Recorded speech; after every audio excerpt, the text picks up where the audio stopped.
Hello. రీసెంట్గా ఒక interview చూశానండి ఏబిఎన్లో. ఏబిఎన్లో వెంకటకృష్ణ అండ్ కృష్ణంరాజు వాళ్ళిద్దరి మధ్య జరిగినటువంటి సంభాషణ.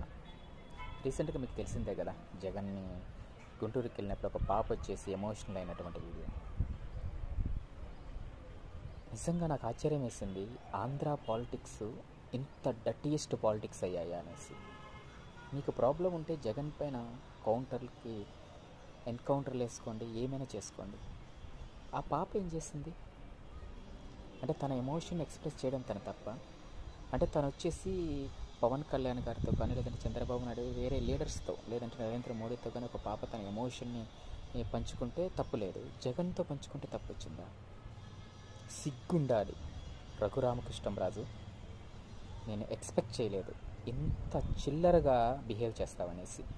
ఆ ఏబిఎన్ ఆ వెంకటకృష్ణ అయితే నిజంగా నాకు అసహ్యం వేస్తుంది. ఇలాంటి ఎదవల రిపోర్టర్లుగా చలామణి అవుతున్నారు పెద్ద పెద్ద న్యూస్ ఛానల్స్లో. దాన్ని రిపోర్ట్ చేసే పద్ధతి, చిన్న పాప అండి. ఇదే మీరు సొసైటీకి చెప్పేది? పాలిటిక్స్గా మీకు ఏం ప్రాబ్లమ్స్ ఉన్నా కానీ అది మీ కర్మ. మీరు ఒక స్టాండ్ తీసుకున్నారు, దానికి అగేన్స్ట్ కొండలు ఏమైనా చేయండి. పబ్లిక్ జోలికి ఎందుకు వస్తున్నారు మీరు? మీకు ఎవరు రైట్ ఇచ్చారు అసలు పబ్లిక్ జోలికి? పబ్లిక్ని ఈ విధంగా కించపరిచేలా మాట్లాడడానికి రఘురామకృష్ణరాజు మాట్లాడుతుంటే ఈ వెంకటకృష్ణ వచ్చేసి ది వరస్ట్గా బిహేవ్ చేశాడు. కనీసం రాధాకృష్ణ గారికి నాకు తెలిసినా తెలియదు ఈ వీడియో. తెలియకుండా ఎందుకుంటుంది? ఒక్కసారి ఆలోచించండి.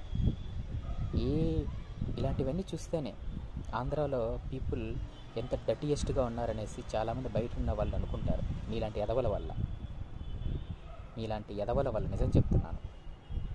చిన్నపిల్లల్ని కూడా రాజకీయాలు చేస్తున్నారు. Very bad. నిజంగా అసహ్యం వేస్తుంది నాకు వాళ్ళు మాట్లాడిన సంభాషణ చూస్తే. Thank you.